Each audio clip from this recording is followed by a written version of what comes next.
Hello, everyone. Today, we are going to talk about the new chapter of our subject.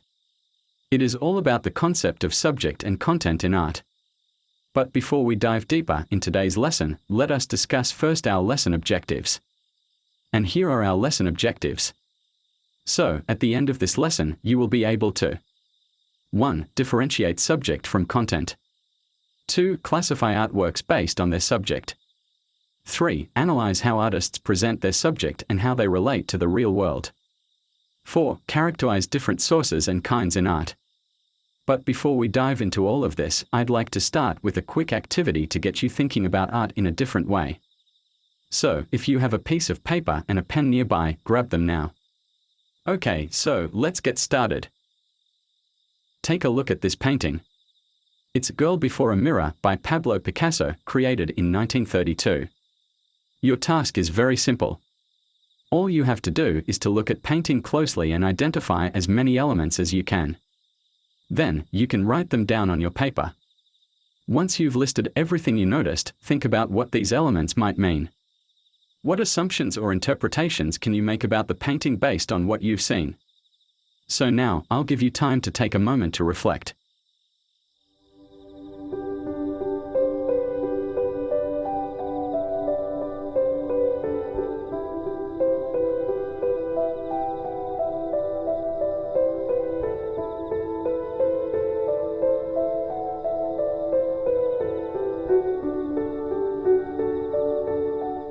Now, let's dive into some possible interpretations.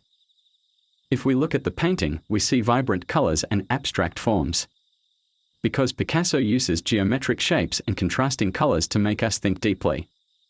The reflection of the girl in the mirror is slightly distorted, which could represent how self-image and reality sometimes don't align.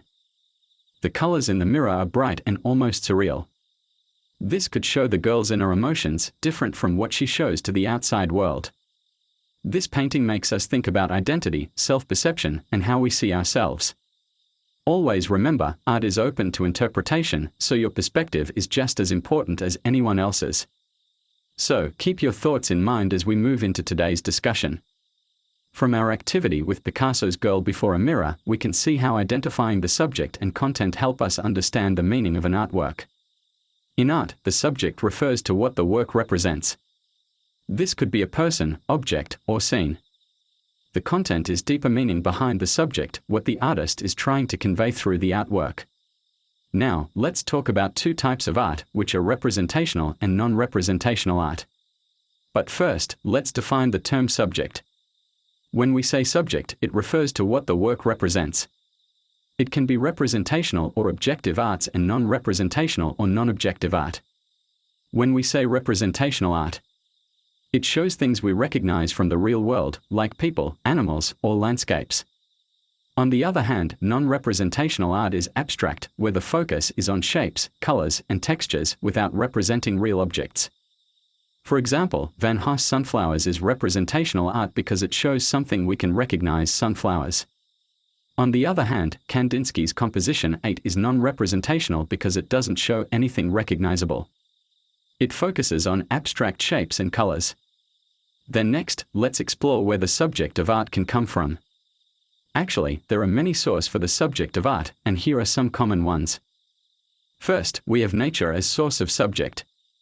The nature is a popular subject, especially for representational art. Artists may depict mountains, trees, animals, or the sky. For example, a seascape painting by Ricky Francisco, this artwork shows a view of the ocean, capturing the beauty of nature. Another example is a tree sculpture. A sculpture of a tree is also a representation of nature, focusing on organic forms. Our next source of subject is people. Human beings are a common subject in art, and artists often focus on how people look, their feelings, and what they are doing. By showing people, artists can capture many different sides of human life, including our actions and emotions. For example, a sculpture of people can show a group of people interacting, like in a scene from daily life, or it might show a single person in a thoughtful or strong pose. Another example is a painting of a woman, which could be a portrait showing her face and personality, or a picture of her in a specific pose, showing what she's feeling or doing, like being sad or deep in thought.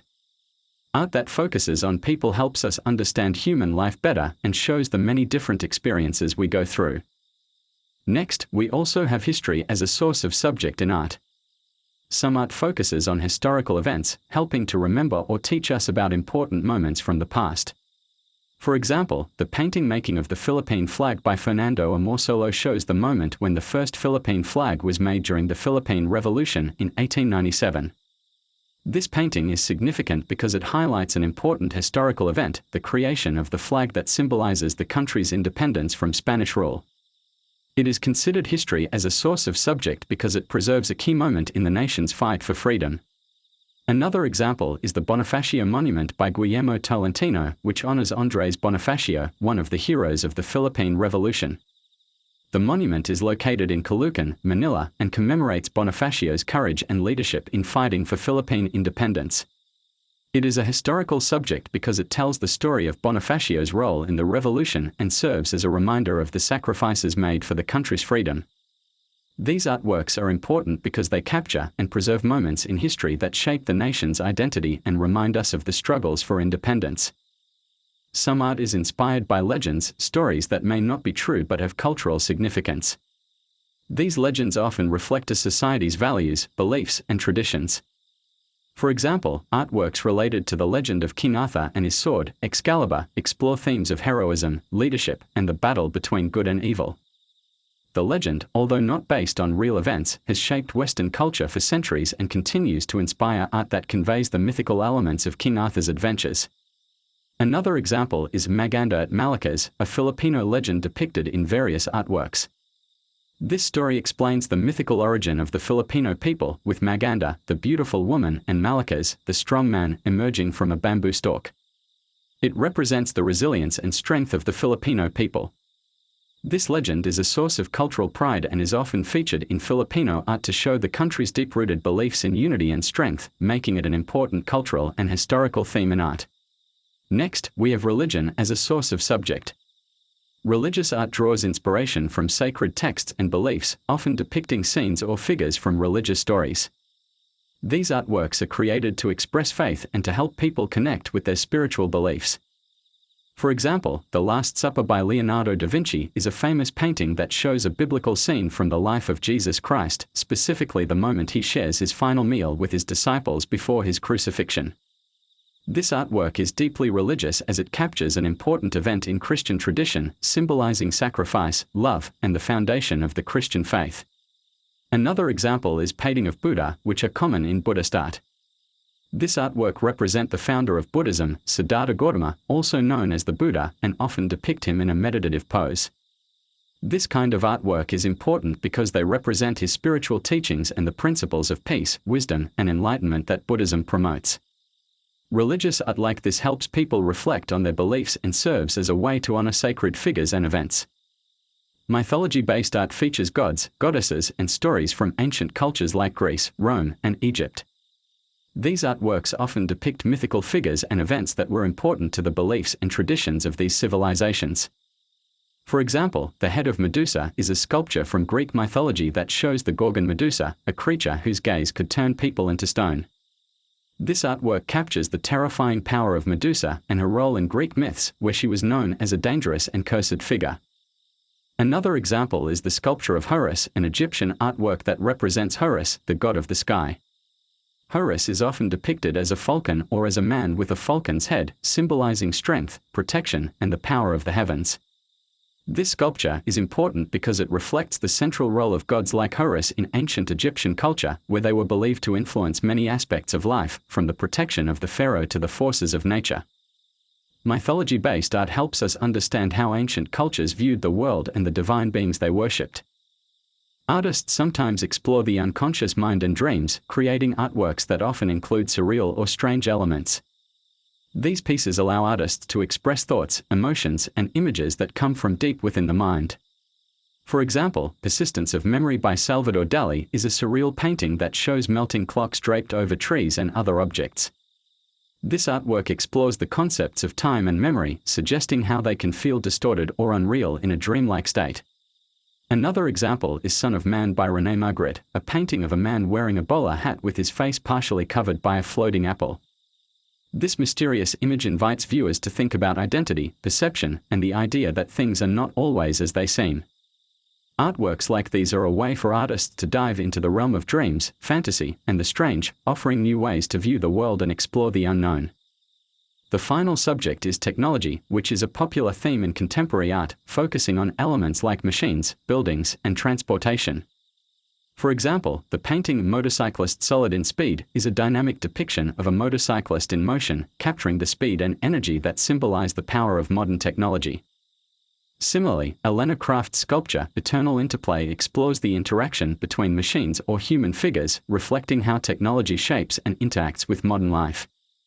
Both works exemplify how technology influences and is expressed in art today. Now, let's move on with the discussion of different ways of presenting a subject. The artists, after setting their minds on their inspiration or source of subject, then decide on how it is to be presented as an art form. Their choice of presentation may be just like how the masters do it, or they may experiment and develop their own style to best convey to their viewers the message that they wanted to impart. The following are some ways in which artists may present their choice of subject. First, we have naturalism. In Greek, Hellenistic art, gods and heroes looked and behaved like human beings. Unlike other cultures, particularly in the Egyptians' Coptic art, Greek deities were almost always depicted in idealized human form. In other words, one would immediately recognize that these images were imitated from the human figure, although it is safe to assume that the average citizen of ancient Athens or Corinth possessed less of these idealized features. For example, the Venus de Milo, a Hellenistic sculpture, embodies naturalism through its realistic portrayal of the human form, including the detailed rendering of drapery, subtle facial expression, and the depiction of a dynamic, natural pose, departing from the idealized forms of the classical period. Another way of presenting a subject is by doing realism. This depicts the artist's attempt of portraying the subject as it is. Realists try to be as objective as possible in their subject presentation. A work of art is realistic when the presentation and organization of details in the work seem so real, just like a photograph. Realism is the most popular way of presenting art subjects. For example, The Potato Eaters is considered a realistic painting because Van Gogh aimed to depict the harsh realities of peasant life, focusing on the mundane and unidealized aspects of their existence, including their physical labor and simple lives. Next, the abstraction. Abstract means to move away or to separate from. Abstraction as subject presentation moves away from reality, from presenting the subject as it really is. It involves the process of simplifying or reorganizing characteristics and elements of the work to adhere to the artist's level of artistic expression. The artist usually selects and renders the subject with its shape and colors altered. The artist, so interested in one characteristic of the subject, does not show the subject as seen in reality, but presents it based on his ideas or his feelings about it. Abstraction may take the following forms. Distortion. This form of abstraction results when the figures have been so arranged that its proportions differ significantly from reality.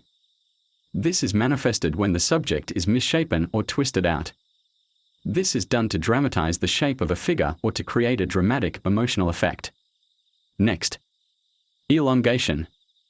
In this type of abstraction, the subject is stretched vertically and or some parts lengthened to give the impression of thinness. Another one, mangling. This may not be so common in paintings but may be popular in other art forms, sculpture, theater, and film. Artists show subject as cut, lacerated, mutilated, or hacked with repeated blows. Last, the cubism. Abstract form is presented through the use of figures, a cone, cylinder, sphere, triangle, square, cube, and circle in place of real pictorial elements. The cubists want to show forms in their basic geometrical shapes. Also, the most famous artist of this abstract subject presentation is Pablo Picasso. He is famous for co-founding the Cubist movement, a revolutionary art style that transformed how objects were depicted by breaking them down into geometric shapes and reassembling them from multiple perspectives, a style he developed with Georges Braque. Then, next way of presenting a subject is by using symbolism. A symbol is defined as visible sign of something invisible, such as an idea or quality. Symbols in art draws the viewer's attention to what other message the artist may be trying to convey aside from what is obviously observed. This adds a mysterious quality to the artwork that invites viewers to uncover. The key to deciphering symbolic art involves studying the background and personality of the artist and his relationship to the societal period that inspired the symbolisms ingrained in his art. What makes Da Vinci's Mona Lisa the most popular painting in the world?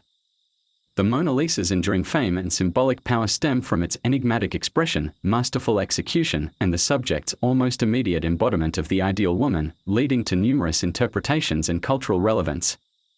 Next way of presenting a subject is by doing fauvisme. This subject presentation began in France and was the first organized movement in painting of the 1900s. Henri Matisse was the leader of this group. Fauvisme literally means wild beasts. The Fauves did not express ethical, philosophical, or psychological themes but painted pictures of comfort, joy, and pleasure. They used bright colors that did not reflect reality applied to a surface. For instance, they would present leaves as orange and the sky as bright yellow. For example, the Cat with Red Fish by Henri Matisse is considered Fauvis due to its characteristic use of bright, clashing colors and simplified forms, which are hallmarks of the Fauvist movement. Then next, we have the most controversial way of presenting a subject, which is the Dadaism. Dadaism was an anti-art movement that emerged in the early 20th century, primarily as a reaction to the horrors and perceived absurdity of World War I, characterized by its rejection of traditional art values and embrace of nonsense, irrationality, and the absurd. It is derived from the French word dada, which refers to a hobby horse. This art movement does not follow traditional artistic principles. Instead, it is a revolt against tradition and aims to expose the flaws of society. Dadaists sought to shock and provoke the public with outrageous writings, poetry recitals, and art exhibits. For example, The Fountain by Marcel Duchamp. To celebrate the centennial of one of the greatest and most amusing controversies in the history of modern art, the Philadelphia Museum of Art is presenting an exhibition on Marcel Duchamp's legendary ready-made fountain. Marcel Duchamp and the fountain scandal focuses on the spring of 1917, when Duchamp, with the help of several friends, notoriously submitted a porcelain urinal to an unjuried exhibition held by the Society of Independent Artists in New York. Purchased from a store that sold plumbing fixtures, this object, which was titled Fountain and signed R. Mutt, was rejected by a vote of the organizers, touching off a fierce debate. The museum's exhibition explores Duchamp's staging of this controversy and highlights the radical ideas that were sparked by this crucial episode in the history of avant-garde art. Next one, we have the Futurism. This art movement began in Italy. Artists of this movement wanted their works to capture the speed and force of the modern industrial society. Their paintings and sculptures highlight the technologies of modern life. Italian Futurism, launched by Filippo Tommaso Marinetti, is considered futurism because it was founded on a philosophy that celebrated speed, technology, youth, violence, and the dynamism of the modern world, rejecting the past and embracing a vision of the future. Next way of presenting a subject is surrealism. Surrealism is an invented word for superrealism. The art movement began in Paris in 1924 by the French poet André Breton. It emphasized the activities of the subconscious mind. Subjects in this kind of presentation attempt to show man's inner mind and how he may perceive his outside world. Most surrealist artwork have themes that are violent and cruel. This is how the surrealists shock the viewer and reveal what they consider to be the deep, true, and ugly part of human nature. However, there are also surrealist works that are a far cry from cruelty and violence. And last way of presenting a subject is expressionism. This art movement occurred during the first decade of the 20th century in Germany, where this art style was introduced. Expressionists believe that man needs spiritual rebirth for him to correct defects that ruin the society. This style of art depicts the emotions aroused by objects and events. Subjects presented involve chaos, sadness, tragedy, and defeat.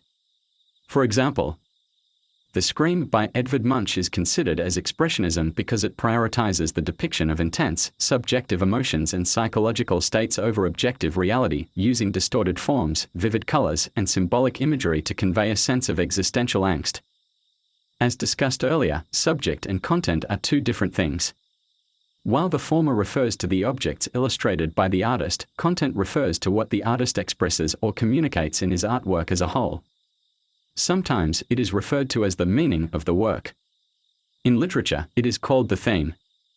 In fact, it can be defined as the statement we apprehend or the feeling or mood we experience with the work of art. Indicating the what of an artwork, content reveals that attitude of the artist toward his subject.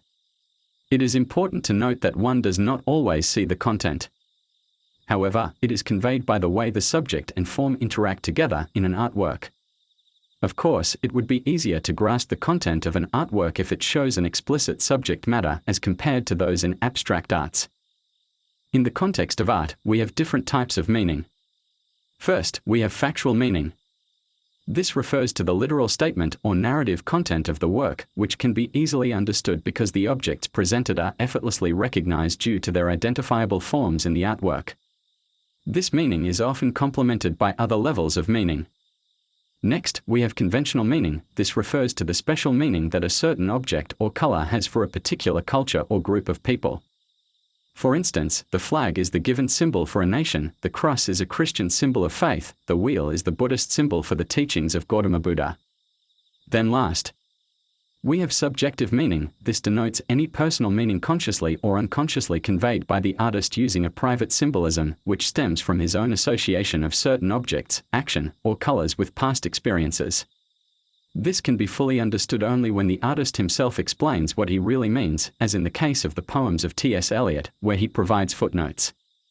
Otherwise, it tends to be interpreted differently by each viewer or reader who may see it in the light of his own interpretations and associations.